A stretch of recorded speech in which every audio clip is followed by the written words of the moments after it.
सुरभि तिवारी जी। श्री हरिवंश महाराज जी।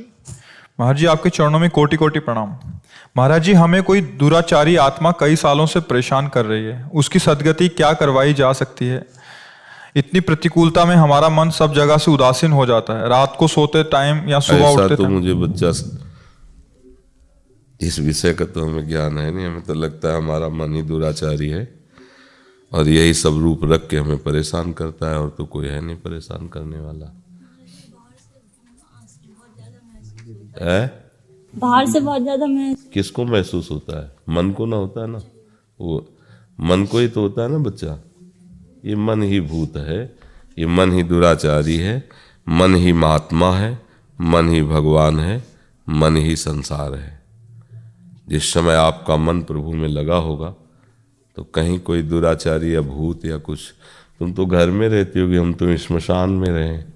गंगा के किनारे लोग सैकड़ों लाशें ऐसे फेंक देते थे। पहले जलाने वाला कोई धनी आदमी होता था, प्रायः सब ऐसे फेंक देते। कुत्ते लाश खा रहे हैं, वहीं हमें सोना है, वहीं टहलना है। दसियों वर्ष केवल गंगा का किनारा। कभी हमें कोई ऐसा नहीं कि भूत योनि होती नहीं है, पर ऐसा नहीं कि तुम्हें टच कर सके, तुम्हें परेशान। तुम्हारा मन गंदा होगा तभी ये सब बातें होती हैं। तुम्हारे मन में मलिनता, मन में पापाचरण, पूर्व संस्कारवश पूर्व के हैं, तो जिसे गंदी वृत्तियाँ पवित्र मन में थोड़ी उदय होती हैं।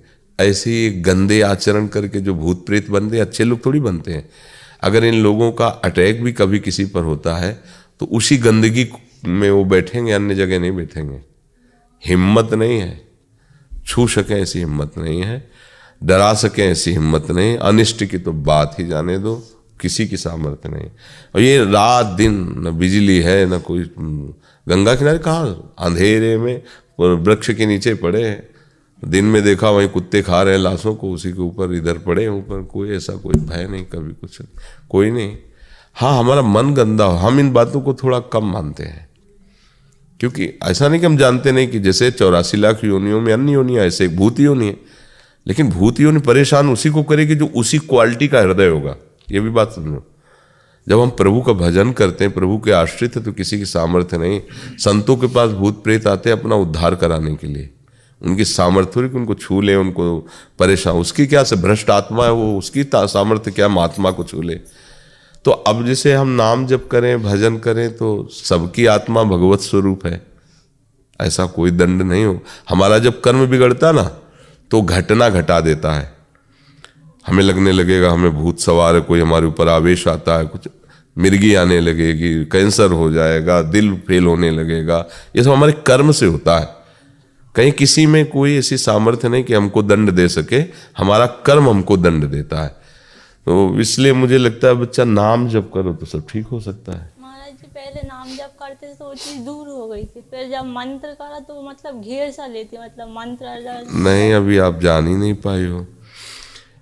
शास्त्रों नाम जपने का जो फल हो, एक बार मंत्र उच्चार, अंदर से मंत्र का सुमिरन का फल है। शास्त्रों बार नाम जपने का जो फल है, एक बार मंत्र में होता है। ये हाथ से सबको थोड़ी मंत्र ऐसे थोड़ी दिया जाता है। नाम खूब जप करो, इसके बाद मंत्र दिया जाता है। फिर शरणागत मंत्र खूब जप करो, फिर आपकी निज पवित्रता के अनुसार आपको फिर निज मंत्र। तो ये बात तो बच्चा बिल्कुल हमें नहीं जमी कि तुम नाम जप करती हो तो विकार नष्ट हो जाता है, और मंत्र जप करती हो तो वो घेर लेता है। ऐसा नहीं। मंत्र बहुत सी अजीब मतलब एक बारीक बच्चा है। आप डिप्रेशन की दवा ले रहे हो किस, तो आप ले डिप्रेशन की दवा, हम तुम्हें जो बता रहे हैं। तो मनोवैज्ञानिक जो होते हैं ना, चिकित्सक, उनसे बात करो। कोई भूत प्रेत नहीं, हमारी बात मानो। तुम उनसे जाओ और अपनी मानसिकता को पुष्ट करने वाले जो पदार्थ हैं वो दवा देते हैं। जैसे कुछ पेय है, कुछ ऐसे, कुछ नींद की देते हैं, कुछ भोजन की देते हैं। तो आप पहले संपर्क करो। बिल्कुल भूत नहीं। श्री इन दोनों को मतलब अफेक्ट रहा है थोड़ा पहले भी। अफेक्ट क्या होता है? किसका प्रभाव? इन दोनों को कुछ महसूस होता है। अरे सबको महसूस होता है, सबको महसूस होता है। कौन सृष्टि में जिसको काम न सता रहा हो, क्रोध न सता रहा हो, मोह न जब काम आता है तो आपके अंदर आवेश आता है ना। आप अगर उसको चेक करो तो लगेगा बहुत बड़ा भूत आ गया है, अब मैं रुक ही नहीं सकता, या तो उसे मार दूंगा या मैं मार दूंगा, इस समय मेरी कामना पूर्ति होनी चाहिए। ये भूत नहीं तो और क्या है? ये भूत नहीं तो और क्या है? इसके बाद वही रोता है कि पता नहीं कौन मेरे से जबरदस्ती ऐसा करवा दिया, मैं बिल्कुल नहीं चाहता था, कसम खा के कहता हूं बिल्कुल नहीं करूंगा, बिल्कुल। ये क्या है, उतर गया ना भूत उसका, अब ये हाथ पैर जोड़ रहा है। ये सब भूत है भैया, काम क्रोध लोभ मोह मद मत्सर, ये सब भूत है। कोई अटैक से बचा नहीं, सबके अंदर अटैक है। अगर कोई बच सकता है तो एकमात्र मामे वे प्रपद्यन्ते माया में तांतर, अगर उसकी सत्ता दे दोगी तो परेशान हो जाओगे।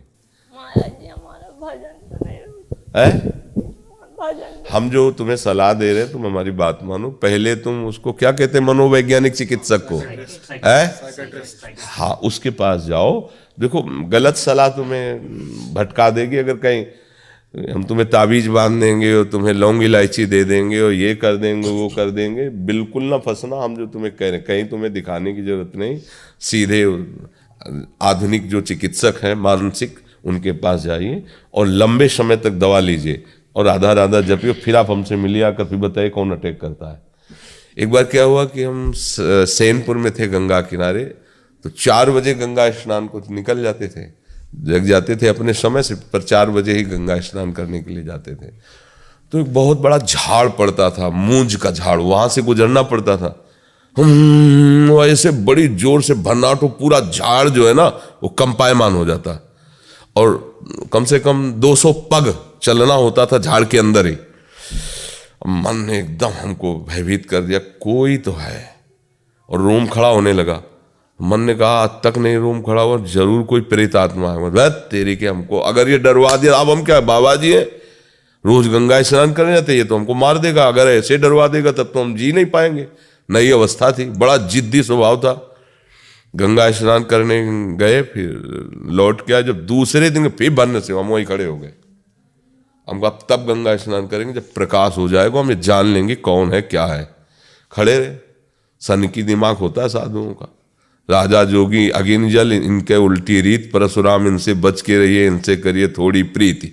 सनक उनके दिमाग में आ गई, तो फिर वही, क्योंकि ये बिना जिद्दी स्वभाव के मार्ग सही नहीं चल पाता। मन फिसला रहा फिसल, ऐसी तैसी।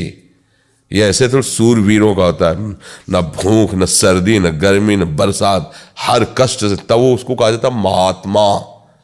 जीवात्मा नहीं कहा जाता उसे, महात्मा कहा जाता है। जगत उसकी वंदना करता है, उसी अपने जिद्दी स्वभाव से, एकदम कट्टर स्वभाव, नीति में दृढ़, प्राण चले जाएं लेकिन खड़े रहे। जब सूर्य उदय हुआ तो देखा मांस खाने वाली बड़ी बड़ी मक्खियां होती ना, लाखों मक्खियां उसमें बैठी।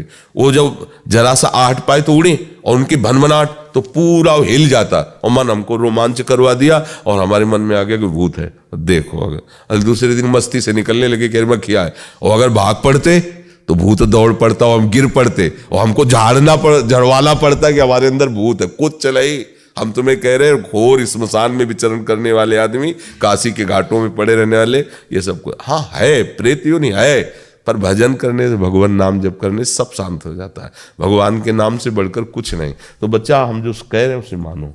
आप पहले किसी वही जो बताए सेक्रेटरी, क्या हाँ, हम तो अंग्रेजी हम पढ़े लेला, मनोचिकित्सक से आप उससे मिलिए और दवा लीजिए और नाम जप कीजिए, फिर आप बताना कर, ठीक है ना। हाँ, कोई भूत प्रेत नहीं, भगवान सर्वत्र है। मत्ता परतरम नान्यत किंचिदस्ति धनंजय, हे धनंजय मेरे सिवा कोई नहीं है। जब हमारे गलत कर्म हो जाते हैं तो हमको गलत सब दिखाई देने लगता है, और जब हम सही चलते हैं तो सब जगह भगवान नजर आने लगते हैं।